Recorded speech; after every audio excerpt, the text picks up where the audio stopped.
fellow Sweatin to the Webbers. We're here in a secret workout location behind my subdivision. It's awesome. It's awesome. We got pull-up bars, chin-up bars, sitting on a nice bench. Do some sit-ups, right? It's a great location to walk to. But I gotta tell you this. It's the first episode of Sweatin to the Web, and we're not sweating today because it's really cold.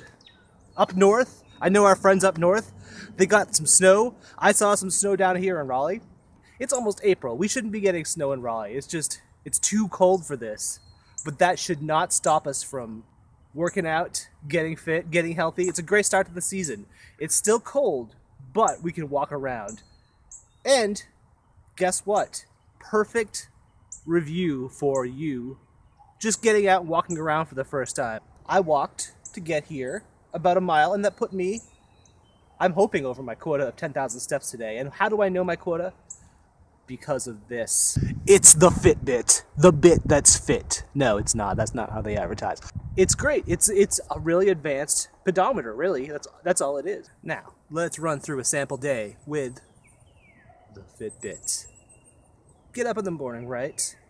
Instantly put this thing right into your pocket. Slide it right in there. And guess what? That's it. You know why? Because the Fitbit senses the movement like a normal pedometer would. And it will sync. It will sync to your devices.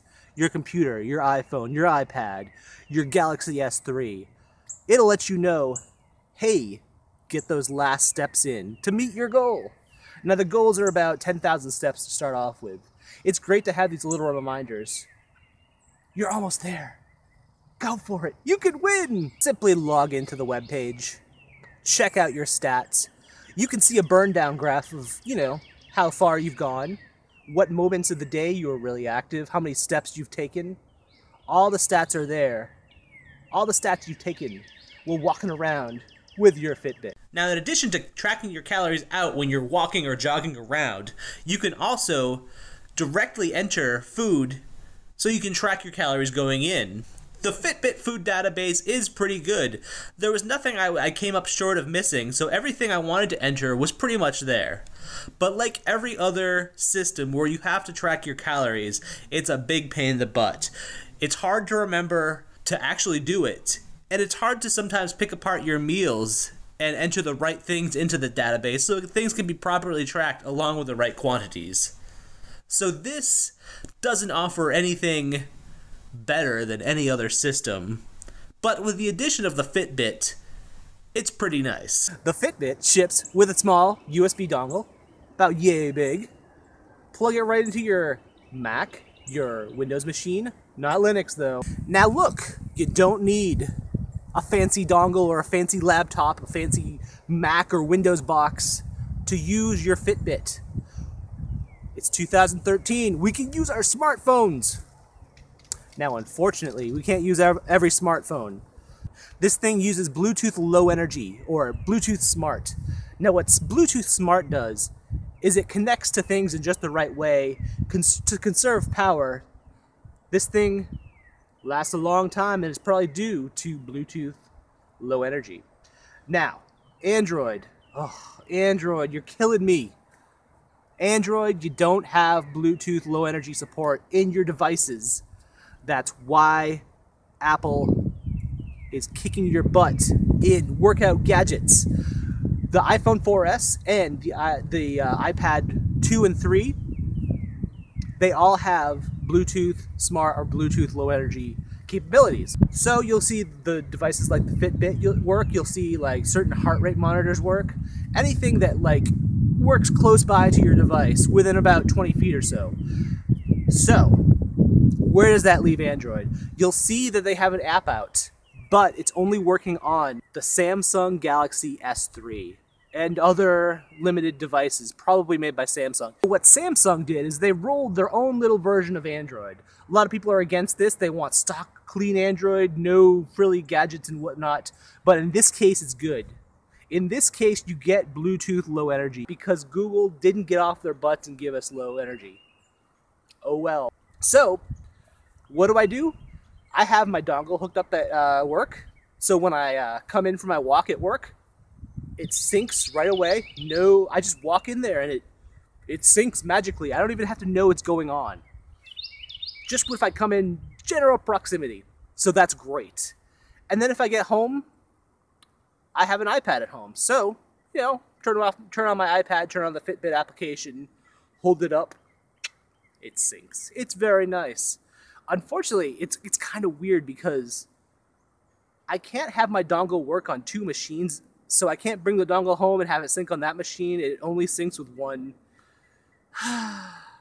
Technology. Now the other thing this little thing does is it watches you sleep. Sounds creepy, I know, but follow me here.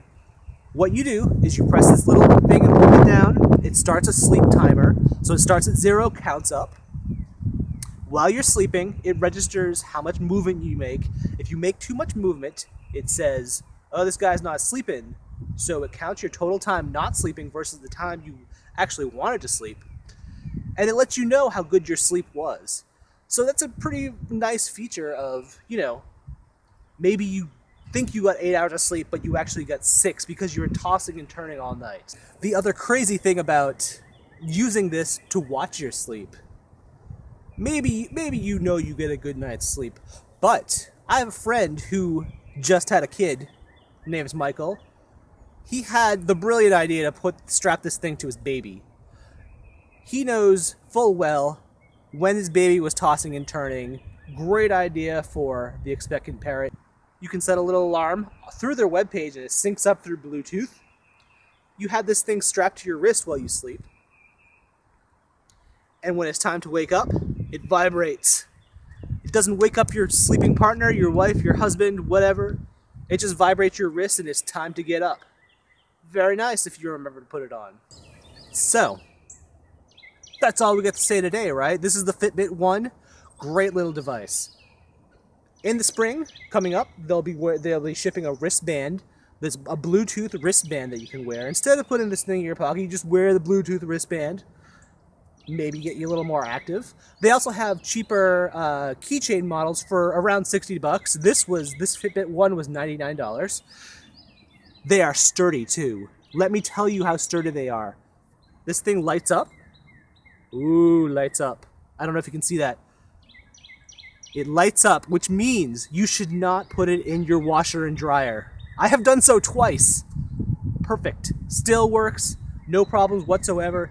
Even the rubber casing, no problems with it. Still clips just fine to my pants. Perfect. Perfect. It's the perfect device for upcoming Sweatin to the Web shows, where we can use the Fitbit as a good measure of how active these apps or future gadgets, how active we get with these things. So this is why this is the perfect gadget we can review, because we can use this. We can use this to measure everything. I'm looking forward to it. So, this is Sweatin to the Web. Later.